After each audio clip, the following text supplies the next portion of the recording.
CEO जल board को notice करूं और बुलाऊं कि आप बताइए कि पिछले 10 दिन में 15 दिन में आपने कितने सीवर कर्मचारियों को सेवा से हटा दिया, इसके लिए किसी नोटिस की क्या जरूरत है? उनको बताना पड़ेगा, या तो वो सही बोलेंगे या झूठ बोलेंगे, सच बोलेंगे या झूठ बोलेंगे, कुछ तो उन्हें बताना पड़ेगा ना। अगर वो संवैधानिक पद पर बैठे हुए व्यक्ति के सामने अगर वो झूठ बोलते हैं तो संविधान का अपमान होता है। और अगर मैंने सुना अभी गहलोत साहब को कि हम कोई भी अगर शिकायत डालते हैं तो वो कम से कम 60 दिन के अंदर उसको रिजोल्व करनी पड़ेगी, इंप्लीमेंट करनी पड़ेगी, तो हम 60 दिन इंतजार कर सकते हैं भाई उसकी सच्चाई का और झूठ का। लेकिन दूसरी बात जो दोस्तों, ये ठेकेदारी प्रथा ही अपने आप में एक कोड है, ये कोड है, कोड।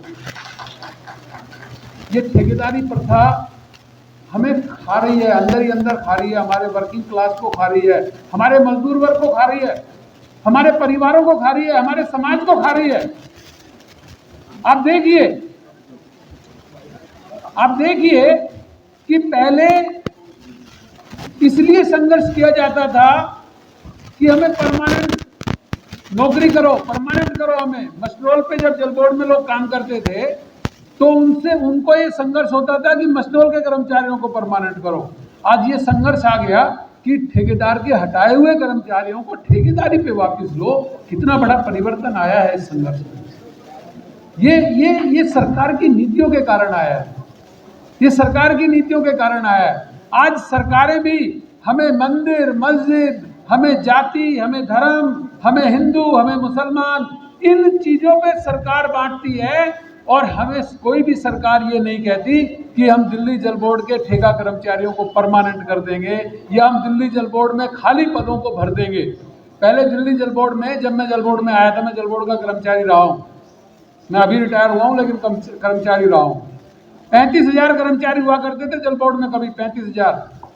आज भी जल बोर्ड के बजट शेड्यूल को अगर आप देखेंगे, जो बजट शेड्यूल सैंक्शन है 25,741 का बजट शेड्यूल है परमानेंट पोस्ट का दिल्ली जल बोर्ड में। और आज हालत ये हो गई है जल बोर्ड की कि आज दिल्ली जल बोर्ड में सिर्फ 14,000 कर्मचारी परमानेंट रह चुके हैं। और वो 14,000 कर्मचारी भी परमानेंट कैसे हैं? वो या तो हमारे वेद प्रकाश बिड़लान जैसे 60 साल की उम्र के या मेरी जैसी 60 साल की उम्र के। आप लोग काम करते हैं, आप देख लो परमानेंट कर्मचारी किस उम्र के लोग रह गए हैं। क्या वो उनकी ये परिस्थिति है कि वो सीवर में मतलब काम कर पाएंगे? 58 साल की उम्र का आदमी, 59 साल की उम्र का आदमी, वो क्या सीवर में काम कर पाएगा? क्या 58 साल का आदमी, 59 साल का आदमी जो मेंटेनेंस में काम करते हैं, क्या वो सड़कें खोद के पानी की लाइनों को मेंटेन कर पाएगा? क्या वो सड़कें खोद के सीवर की लाइनों को मेंटेन कर पाएगा? मतलब कितना कैसे जल बोर्ड चल रहा है।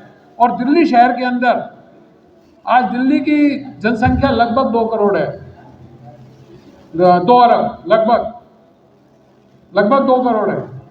दिल्ली में कॉलोनियां बढ़ रही हैं, दिल्ली में पानी की लाइनें बढ़ रही हैं, दिल्ली में सीवर की लाइनें बढ़ रही हैं, दिल्ली की जनसंख्या बढ़ रही है और दिल्ली में कर्मचारियों, बस सब कुछ बढ़ रहा है लेकिन कर्मचारियों की संख्या घट रही है। उसी अनुपात में सरकारी कर्मचारियों की संख्या भी बढ़नी चाहिए ना। लेकिन ये चीजें सब भाषण की चीजें नहीं है मेरे लिए। मैं ये कह रहा हूं, हमने पहले भी ठेकेदारी के विरोध में किया है और मैं आपको ये आश्वासन दे रहा हूं, दशम अपना काम करेगा, दशम अपना काम कर रहा है, हम दशम के साथ पूरा सहयोग करेंगे। लेकिन हम कल से ही दिल्ली जल बोर्ड के वाइस चेयरमैन के पास हम कल जाएंगे और उनसे पूछेंगे कि जल बोर्ड के हजारों कर्मचारियों को घर बैठा दिया, आप बताइए, आप हमारे वाइस चेयरमैन हैं, आप क्या कर रहे हैं? हम उनसे पूछेंगे और हम ये कोशिश करेंगे कि जो जन सुनवाई आज दशम ने यहाँ आयोजित की है, हम दिल्ली जल बोर्ड के कर्मचारियों की तरफ से एक ऐसी जन सुनवाई हम वाइस चेयरमैन को सामने बुला के उनके सामने हम ये बातें रखें कि वाइस चेयरमैन साहब ये बताइए कि इन कर्मचारियों को क्या होगा।